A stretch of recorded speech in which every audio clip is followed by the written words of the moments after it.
Hello and welcome to Just One More Watch. If you're a regular here, you know I'm a fairly mild-mannered chap, but I do have a dark side when provoked.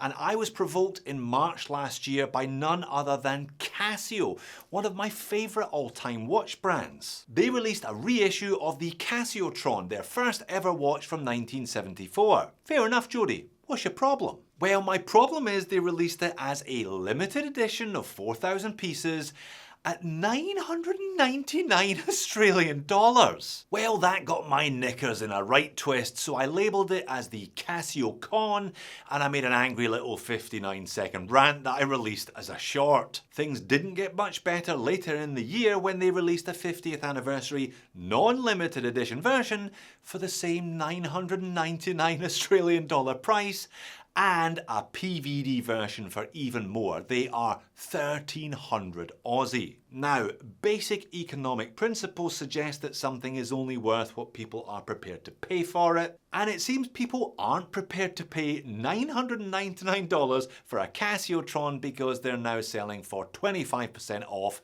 at 755 Aussie. But that is still too much for this canny Scotsman. I did, however, manage to snag one half price, 500 Aussie dollar, shipped to my door, very lightly used. I had to have one, but is it even worth 500 Aussie? Let's flip the camera and find out. Alright, let's get into it. Live unboxing today so you can share my excitement / disappointment depending on how this goes. In that short, I reckon that the Casiotron was a $250 watch. Now, I paid 500 Aussie for this, that's 325 USD roughly, so even used it hasn't settled into that price, the price that I was hoping for anyway. Perhaps it never will. But at 500 Aussie, it's by far the most expensive Casio I have ever purchased. I think the next most expensive was my Bluetooth Square G that I paid about 200 Aussie for a couple of years ago. So this one has got quite a lot to live up to, including a big price tag. Now, shout out to Jody. I bought this watch from a lady called Jody over in Adelaide. She and I have done a number of watch deals in the past. I haven't met too many gentlemen called Jody over the years. I've met far more ladies than gentlemen, even though I was named after this Jody, who definitely was a gentleman. Drove a Ferrari in Formula One in the 1970s. Oh well, I guess it just toughens me up a little bit. It's like the boy named Sue. What have I got here then? Casio watch 50th anniversary. So as I said, this is not the original limited edition 4,000 piece. This is the unlimited but 50th anniversary version. I suspect Casio are just going to keep pumping these out until they have entirely saturated the market with them. All right. Do you know what? I've never seen one of these in the flesh, so I don't even know how big they are. I'm about to find out, as are you. Oh, we've got a little baggie. Decent packaging anyway. Looks like a pin and collar system there. Joy of joys. There it is. Now, I wasn't necessarily unhappy about getting this one with the gold because it does add a little touch of something to it, doesn't it? So Australian warranty from Shriro, who are the importers. Scarce & Co, obviously the retailers, but rather disappointingly, they have not stamped or dated it. A few spare links, which I may need, and a bunch of instruction manuals, which of course, I will not need. And the all-important Casio hang tag. So this is a TRN-50SS-2ADR with a module 3542. Some of the specs on this one: Bluetooth, radio controlled, so multiband 6, tough solar, which is always great to see, mobile link function, that is the Bluetooth, LED backlight, but only 50 meters of water resistance. No mention of whether this one is a world timer or not, but I believe it is. And let's pretend we're peeling this one for the first time. Let's pretend it's box fresh. It looks pretty immaculate anyway. Let's have a look at that dial. Yeah, I don't mind that gold at all. Alright, I'm back some time later, having added one extra link into the bracelet. I made a bit of a mess of it actually. It's a pin and collar system. I put two in, then I had to take one of them back out again and didn't quite get it right. It's a little bit of a footer, if you know what I mean. Do you know what though?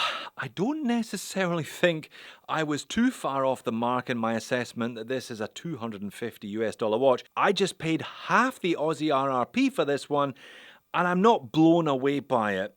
put it that way. It's an unusual size as well, kind of deceptive in some ways. Let's do dimensions then. It is 39mm in diameter, although honestly I had to measure it 3 times to make sure I hadn't got it wrong.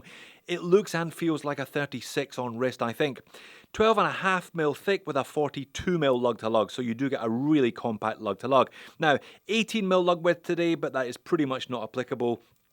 I certainly have no intention of taking this one off of the bracelet. 106 grams as sized for me, mineral crystal covering the dial, 50 meters of water resistance, and a Casio module 3542 in the rear. I must admit though, that is a rather attractive rear end, is it not? I believe that is a piece of mineral crystal as well, so you've got a kind of mineral sandwich. It's normally a sapphire sandwich, isn't it? Not a mineral sandwich. Casiotron logo, anniversary edition in the middle there, and the usual spec sheet around the outer edges. Bit disappointing, only 5 bar of water resistance. 10 bar 100 meters would be preferable, especially for the price paid. So to illustrate my point about this one neither looking nor feeling like a 39mm watch, let me bring in a 39mm watch, my Tudor Ranger. Look at the difference in size. Visually anyway, between these two, much bigger dial. I guess the tiny numerals don't help. The very narrow flanks leading to a narrower lug width as well. Yeah, feels kind of like a 36. Almost reminds me of the Tissot PRX Digital 35. Tiny numerals probably not helping its cause either. Case finish, super simple, all high polish. We do have a little bit of gold anodizing on the 4 buttons and a blue anodized ring around there. Now that rather fetching serrated ring is part of the dial assembly, so it is underneath the crystal. I thought from the photos that it might be a kind of protrusion on top, but it's not, it's underneath. Now only single links on the bracelet, you can see when I show you the back there. Brushed outer edges, high polish center, quite a lot of high polish on this one. I guess the whole case is high polish, so why not go polish on the bracelet as well? 3 micro adjust holes in the clasp. It's not a particularly lavish clasp, press upper. You do, however, get a milled lower with, again, that kind of Casiotron triangle logo etched multiple times in there. I wasn't necessarily expecting that. It is a nice touch. So what does the Casiotron have then in terms of features? Well, pretty much what you would expect, and the 4 buttons do pretty much what you'd expect. Now it does have world time functionality, but that is not accessed by pressing the bottom right as it is on a lot of world timers. You have to go into the mode, select world time mode, and then you cycle through your 5 chosen kind of shortcut world times if you like. One more push and you are into a number of alarms. You can signal on and off. You can cycle through the alarms here. 1, 2, 3, 4, 5. Back to stopwatch again, start, stop, reset, and a countdown timer from 24 hours down. Nothing unexpected then, nothing you couldn't get from a Casio Royale at $20. You do get a nice white crisp electroluminescent backlight here by pressing the top right button though. And on wrist, well, I'm gonna complain again. It's one of these clasps that's still not locked. You really have to shove it. No, it's still not locked. Look at that. All right, I heard the click. Not fantastic. I admit, though, I had an Omega Seamaster in for review many years ago that had exactly the same problem, so it's not a Casio exclusive issue. You can see what I mean, though. It certainly doesn't look like a standard 39mm watch, not on my wrist anyway. 100 grams, it does have a bit of weight to it, and I got a good fit because the small links and the 3 holes of micro adjust from the bracelet. Definitely not too small, but definitely wears considerably smaller than the on-paper dimensions would suggest it did. And yeah, very small numerals. I've discussed this before though. If you want big numerals on a Casio, buy a 217H instead. Alright, one feature I haven't really discussed so far is the Bluetooth link between phone and watch. I haven't set the time as yet either, deliberately because of that. It'll do it automatically when I sync up here. So 3542 is the module. It should therefore bring up the Casiotron range. There we go. Mine is the SS, the one in the middle. Let's register it for today. And then what am I doing? I'm holding that down for 3 seconds. 1, 2, 3. Hold to connect. Couple of flashes. Let go. Give it a second or two. They're usually pretty reliable, this one. Not quite as good as the old apps where they had a G-Shock app and an app for the Oceanus range, etc. This kind of one app fits all. Probably not quite as good as it used to be, but there we are, pairing complete. And time automatically adjusted to Sydney, hence why I didn't do it earlier. In terms of features though, let's have a go. Let's see what we can actually do here. Gives you the battery power level. You can set the alarms, you can set the countdown timers, you can set all the world timer. Basically, if you can't be bothered fiddling around with those 4 buttons, you can do it all on your phone.